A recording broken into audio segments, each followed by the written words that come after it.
حور و غلماں بھی خوشیاں منانے لگے، حور و غلماں بھی خوشیاں منانے لگے۔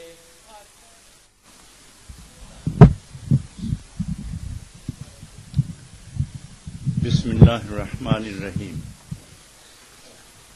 وما ارسلناک الا رحمۃ للعالمین۔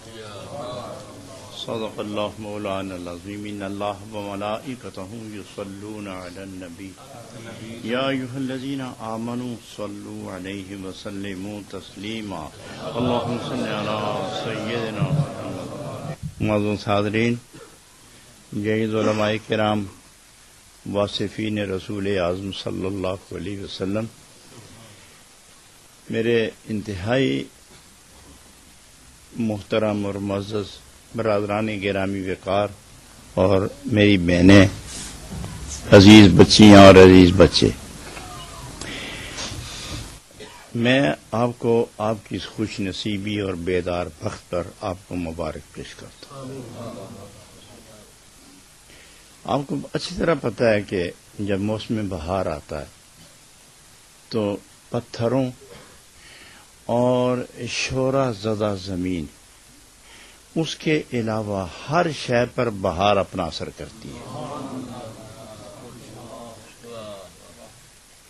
دریاؤں میں جوبن، سمندر میں طوفان مزیدار، ہواؤں میں رنگ عجیب، درخت بدلتے ہیں، انسان بدلتے ہیں، زمین بدلتی ہے، فضائیں بدلتی ہیں، ہوائیں بدلتی ہیں، خیلائیں بدلتی ہیں، ادائیں بدلتی ہیں، مزاج بدلتے ہیں، طبیعتوں پر ایک سرور کا راج قائم ہو جاتا ہے۔ یہ کس موسم میں؟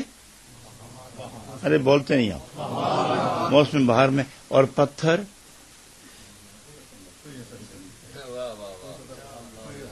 اور جس زمین میں شورہ ہو، دو چیزوں پر اثر نہیں ہوتا بہار کا، پتھروں پر تو رب نے خود بھی فرمایا کہ اے پتھرو، مخلوق تو تم میری ہو، مگر تم میں بھی کچھ خوش نصیب ایسے ہیں کہ ان کو ہلایا جائے تو پانی نکل آتا ہے، لیکن بعض ایسے پتھر ہیں کہ ٹکڑے کر دو پتہ ہی کوئی نہیں، بلکہ ان سے جو سنگریزے اٹھتے ہیں وہ منہ پر آ کے گرتے ہیں، انہیں سمجھاؤ تو فتوے لگاتے۔ میرے خیال نہیں سمجھے یار، انہیں سمجھاؤ تو فتوے لگاتے وہ جو پتھر۔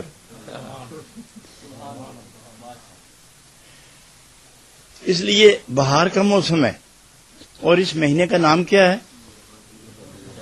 بولے نا، آپ ترجمہ کریں گے یا میں کروں؟ ربیع الاول۔ ربیع کہتے ہیں موسم بہار کو، عربی زبان میں ربیع موسم بہار۔ جب کونپلیں نکلتی ہیں، درختوں پر جوبن آتا ہے، زمین پر ایک رنگ بہار اٹکھیلیاں کھیلتا ہے، تو اس وقت ہر آدمی یہی کہتا ہے نا کہ بہار کا موسم ہے، تو گویا ربیع موسم بہار، اس کے ساتھ آگے لگایا اول، ربیع الاول۔ تو اب ترجمہ کیا ہوگا؟ اب مزیدار بات میں کرنے لگا ہوں۔ ربیع الاول، اللہ کی ساری کائنات اولین اور آخرین میں پہلی بہار۔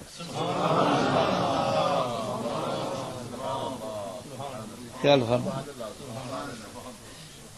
یہ کون سا مہینہ ہے؟ ربیع الاول۔ اور ربیع الاول کا معنی کیا ہے؟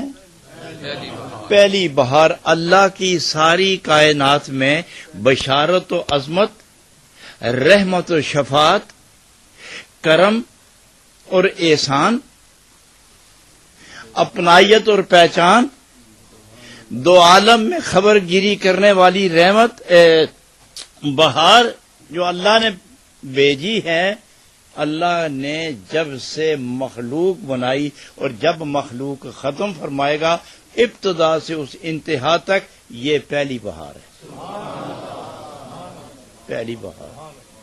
اور قرآن فرماتا ہے هو الاول. یہ میرا محبوب بہار ہے اور یہ پہلی بہار ہے. حضرات گرامی، اللہ کی ساری مخلوق میں جناب نبی اکرم علیہ الصلوۃ والسلام کی آمد اللہ کی ساری مخلوق میں اللہ کی پہلی بہار، اللہ کی پہلی بہار. بہاروں میں بہاروں کی بہارے جہاں فضا تم ہو، بہاروں میں بہاروں کی بہارے جہاں فضا تم ہو. تو یہ وہ اول بہار ہے، اور ساتھ ہی فرمایا وما ارسلناک الا رحمت. بہار بنا کے کبھی آپ نے دیکھا ہے کہ بہار کے موسم میں جب کانٹے نکلتے ہیں تو وہ بھی بڑے مزیدار ہوتے ہیں، چبھتے وہ بھی نہیں، کاٹتے وہ بھی نہیں، چونکہ بہار نے پالا ہوتا ہے ان کو. اور جب بہاریں اپنا تسلط ہٹاتی ہیں تو پھر کانٹے کی شکل بدلتی ہے، پھول مر جاتا ہے، پھول خاموش ہو جاتا ہے، کانٹے اپنا اصل دکھانا شروع ہو جاتے ہیں. لیکن ایک کانٹے جب بہار نے تجھے اپنے اندر رکھا تھا، اپنے دامن میں رکھا تھا، تو بھی اتنا خوبصورت تھا کہ کبھی نہ چبھتا تھا اور نہ کبھی نگاہ میں کچھ کمزوری محسوس ہوئی. اب تماشا یہ ہے کہ بہار ازل سے جس دن خلق کی پہلی اینٹ رکھی رب نے، اس پہلے ابتدا کا نام بہار ہے، ربیع الاول. تو آپ نے دیکھا کہ بہار میں لطافت کتنی ہوتی ہے، پاکیزگی کتنی ہوتی ہے، حسن کتنا ہوتا ہے، جمال کتنا ہوتا ہے، کمال کتنا ہوتا ہے، تاثر کتنا ہوتا ہے، اختیار کتنا ہوتا ہے. مرے ہوئے کو زندگی دیتی ہے، جو درخت مر گئے ہوتے ہیں ان کو زندگی دیتی ہے، جو زمین مر گئی ہوتی ہے ان کو زندگی دیتی ہے، جو گھاس خشک ہو کے ختم ہو گئے ہوتے ہیں انہیں زندگی دیتی ہے. نبی تو زندگی دینے والی بہار ہے. ساتھ ہی تصدیق فرمائی وما ارسلناک الا، پڑھے نا، الا رحمت للعالمین. عالمین سب جہانوں کو کہتے ہیں، عالم ایک جہان کو کہتے ہیں، اور وہ جہان کی رحمت ہیں. اور جہان کب شروع ہوا، یہ عالم کب شروع ہوا، اور عالم کب ختم ہوگا، اور اس عالم میں کیا کیا ہے، اس زمین پر کیا ہے، زمین میں کیا ہے، پانی میں کیا ہے، پانی خود کیا ہے، ہوا فضا خلا کیا ہیں، آسمان کیا ہیں، درخت، اس درخت کے اندر کیا کیا ہے. ایک درخت کاٹو تو کتنے اندر رنگ نکلتے ہیں، پتہ ہے اس رنگوں کی کیفیت کیا ہے. پھر جو درخت کے نیچے جڑ جاتی ہے، جو جڑ جاتی ہے، پتہ ہے آپ کو کہ یہ غذا لینے کی قوت ساری جڑ کے اندر ہوتی ہے. اور وہ رحمت اور کمال یہ ہے کہ جڑ، آپ نے کبھی کسی درخت کی جڑ دیکھی؟ یہ جو باہر درخت رہے ہیں ان کی جڑیں دیکھی ہیں آپ نے کہ کتنی لمبی ہیں، کتنی چوڑی ہیں، کون کون سی کتنی لمبی ہے اور کہاں کہاں گئی. اور جو درخت بڑا ہوتا جاتا ہے جڑ اور نیچے کی طرف زور کرتی ہے. لیکن بہار آتی ہے تو جڑ کی ابتدا سے انتہا تک وہاں بھی پہنچتی ہے، اور درخت کے آخری چوٹی پر جو پتا ہوتا ہے بہار وہاں بھی پہنچ جاتی ہے. بہار وہاں بھی پہنچتی ہے. جڑ کے تہ سے لے کر درخت کی انتہا تک بہار پہنچتی ہے. تو یہ دو جہان، یہ ایک درخت ہے اور نبی کریم بہار ہے. بہار نہ ہو تو گیا درخت، بہار نہ ہو تو گئی زمین، بہار نہ ہو تو گیا پانی، بہار نہ ہو، بہاروں میں تو بارشیں ہوتی ہیں، بہار میں تو نظارے ہوتے ہیں، اور بہار ہی میں رزق تقسیم ہوتا ہے، اور بہار ہی میں جوبن ہوتا ہے. اللہ قدرتوں کا نکھار کرتا ہے، جمال والی قدرتیں تو بہار میں، ورنہ کار ہی کار ہے. لیکن دیکھا اپنے خزاں پر بہار کو غالب رکھا ہے خدا نے، تو فرمایا وما ارسلناک الا. کیا ترجمہ ہے؟ ہم نے آپ کو دو جہاں کے لیے رحمت بنا کر بیچا ہے. تو یہ جہان دو جہان. آپ پہلے جہان میں ہیں کہ دوسرے میں؟ دو جہان ہے نا. آپ کون سے جہان میں ہیں؟ پہلا جہان کب شروع ہوا؟ غور کرو نا جی. پہلا جہان کب شروع ہوا؟ پہلا جہان اس وقت شروع ہوا جس دن رات اور دن بنے. اس وقت سے لے کر جب رات اور دن ختم ہو جائیں گے تو زمانہ ختم ہو جائے گا. پھر جہاں نہ رات ہوگی دن ہی دن ہوگا، وہ عالم آخرت ہے. وہ دوسرا جہان ہے جس میں جنت، دوزخ، خیرات اور یہ تمام نظام ہے. یہ دوسرا جہان ہے. تو فرمایا میرے محبوب جس دن پہلے ہم نے مخلوق بنائی اس وقت سے لے کر جہان کے ختم ہونے تک اور پھر قیامت، اور قیامت جب دوسرا جہان شروع ہوگا تو دخول نار، جہنم میں جانے والے ادھر جائیں اور جنت میں جانے والے ادھر جائیں. میرے محبوب ان دونوں جہانوں کے لیے آپ رحمت ہیں. اگر رحمت نہ ہوں تو ربیع الاول کا کیا معنی ہے؟ اگر رحمت نہیں تو بہار کا کیا معنی ہے؟ آپ رحمت ہیں. ماشاء اللہ آپ رحمت ہیں. اس جہان میں کتنی مخلوق ہے؟ اچھا جو رحمت ہے، اب ایک بات کہہ کے میں ختم کرتا ہوں، وقت ہو گیا. یہ رحمت کون ہے؟ آزاد بولو نا. جناب محمد الرسول اللہ.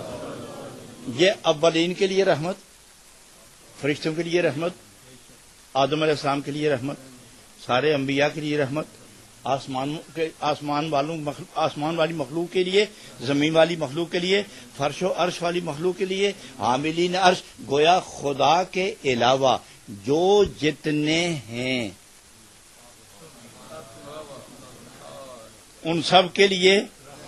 اچھا میں پوچھتا ہوں کہ نبی پاک بھی تو خدا کے علاوہ ہی ہے نا؟ خدا تو نہیں ہے. اب یہ نقطے کی بات کرنے لگا میں.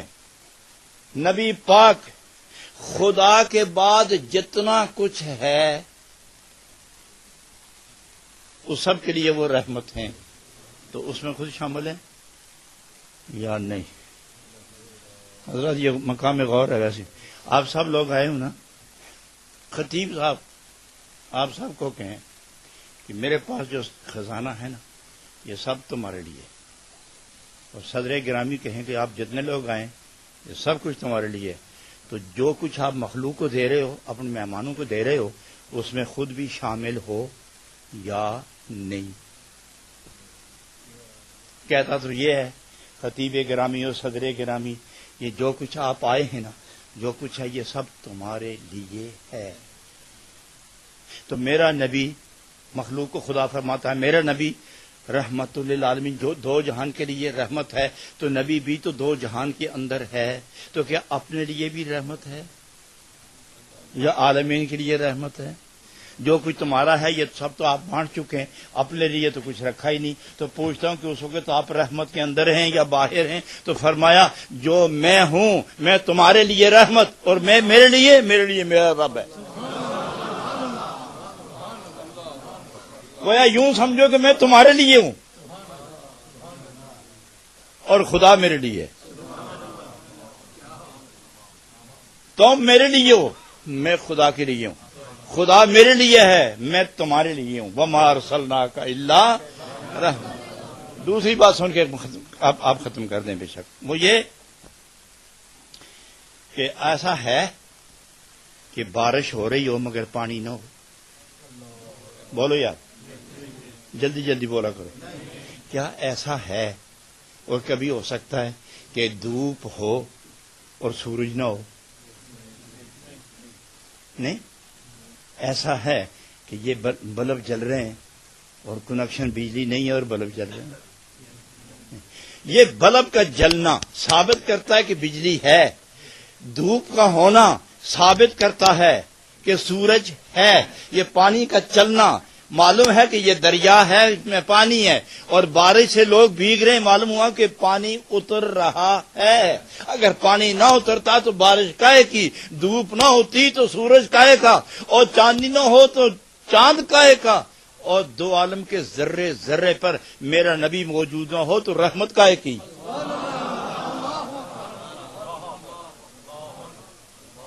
وما ارسلناک الا رحمت للعالمین۔ کوئی ذرہ بتاؤ، تنکا منٹ دو، یہ تنکا، یہ دیکھو، یہ تنکا دور والوں کو نظر نہیں آئے گا مگر ہے، یہ تنکا بتاؤ یہ مخلوق ہے؟ مخلوق ہے نا، اور اس کا تعلق خدا سے ہے، بولو بولو ہے، تو اس کا تعلق رسول کریم کے ساتھ بھی ہے۔ یہ یاد رکھو کہ جس شے کا تعلق درجائے تخلیق میں رب کے ساتھ ہے وہ درجائے رحمت میں رسول اللہ کے ساتھ تعلق ہے۔ تو بس اتنا ہی سمجھو کہ آپ خوش نصیب ہیں، کہ آپ بلند بخت ہیں، خوش بخت ہیں، اور نبی کی نگاہ۔ اب میں عرض کروں کہ وہ ظاہری طور پر نبی پاک کہاں ہیں؟ مدینہ پاک میں۔ ظاہری طور پر کہاں ہیں؟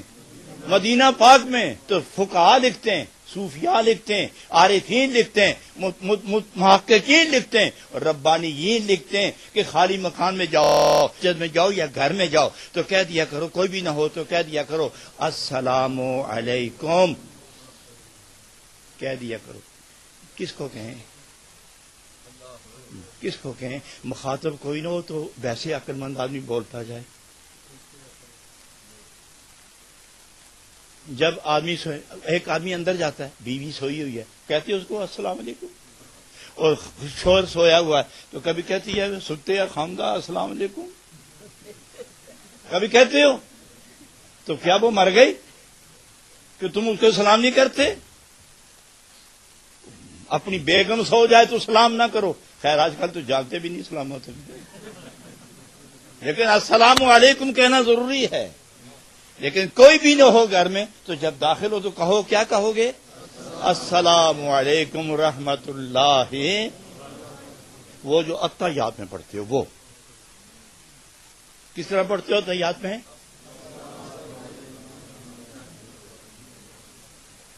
یہی سلام جب گھر میں داخل ہو، دروازہ کھولو تو کہو السلام علیکم رحمت اللہ وبرکاتہ۔ آپ سنیں گے نہیں لیکن کملی والے جواب دیں گے، آپ نہیں سنیں گے مگر وہ جواب دیں گے۔ کیوں؟